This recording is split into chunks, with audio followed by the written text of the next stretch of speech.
La semaine dernière, j'ai fait l'acquisition de 2 enceintes que j'ai achetées d'occasion pour 20 €. Ce sont des Sony SSH 2500.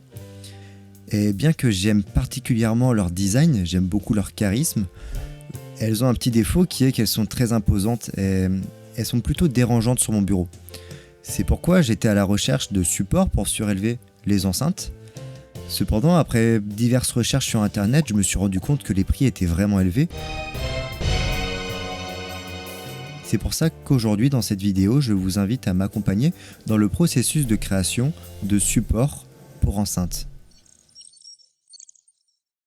Alors, en première étape de conception, je commence toujours par aller puiser un petit peu d'inspiration. Alors, je vais sur Pinterest et je vais regarder un petit peu ce qu'il existe en termes de support d'enceinte.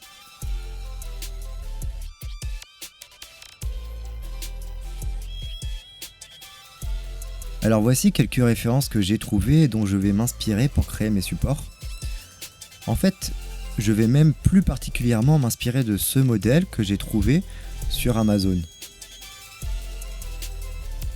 Maintenant, il est temps pour moi de commencer la conception des supports. J'ai plusieurs idées en tête et histoire de mettre ça au clair, je vais déjà commencer par créer un croquis à la main.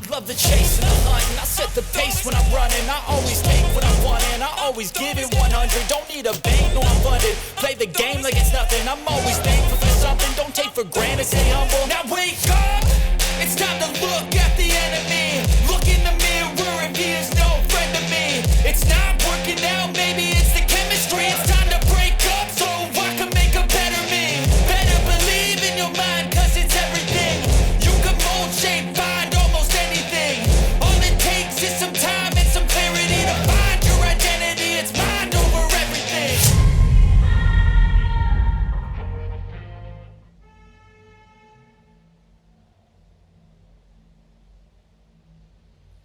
Ensuite, je vais passer sur mon PC histoire de modéliser un petit peu tout ça.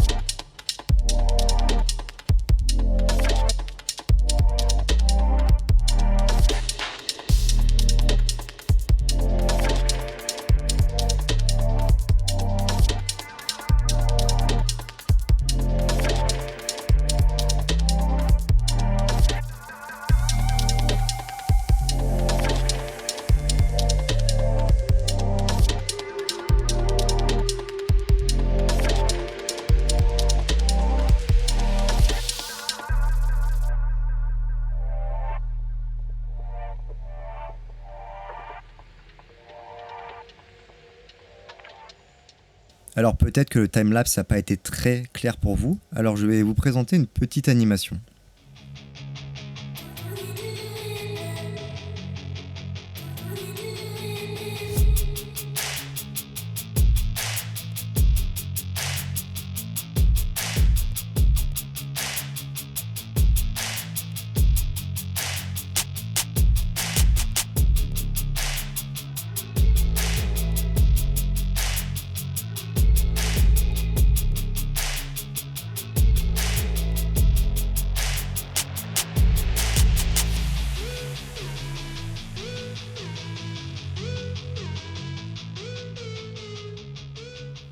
Alors maintenant que la modélisation et que la conception est finie, il est temps de passer à la deuxième grosse partie de cette vidéo, c'est-à-dire la partie bricolage. Alors déjà, je vais récupérer les pièces que j'ai imprimées en 3D, histoire de les ébavurer et de les préparer au montage du support.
J'utilise aussi des petits morceaux en silicone afin d'amortir les vibrations et aussi d'avoir plus d'adhérence sur le support.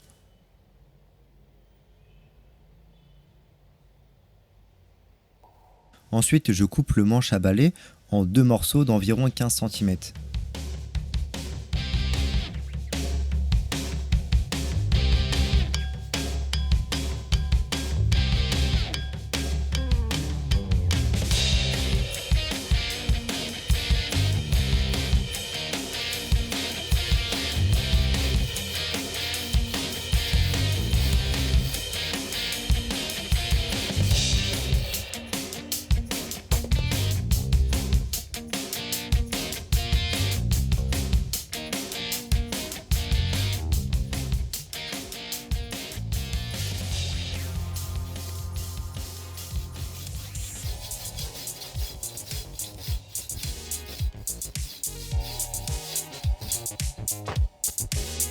Alors maintenant que tout est prêt, on peut passer à la partie installation de ces supports.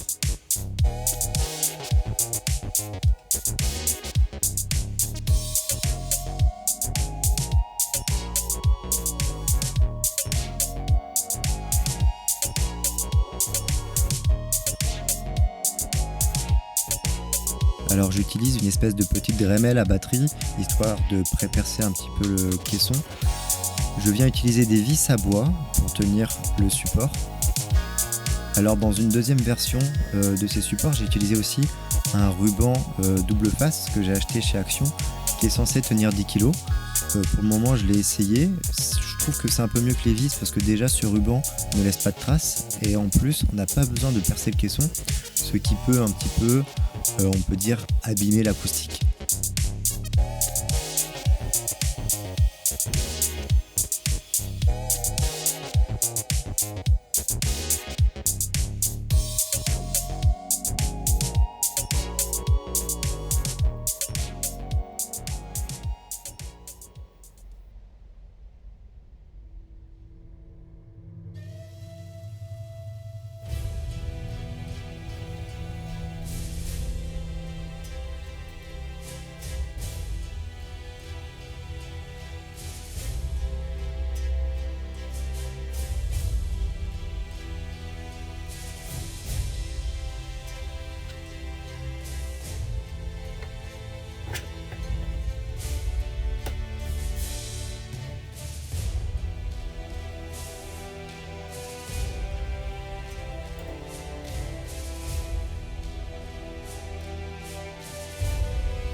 Eh bien, même si ces enceintes ont quelques défauts, je suis vraiment satisfait du résultat.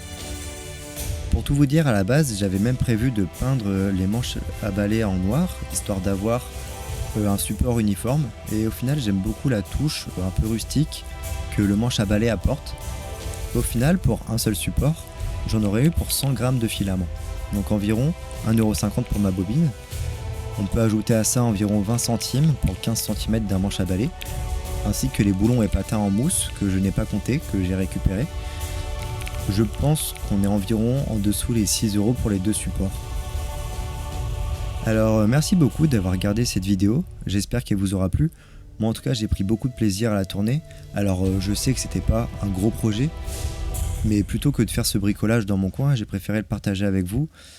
N'hésitez pas si vous avez des recommandations et des conseils. Vous savez, j'essaye d'augmenter un petit peu la qualité de mes vidéos au fur et à mesure du temps, d'acheter des lumières, d'acheter des caméras, etc.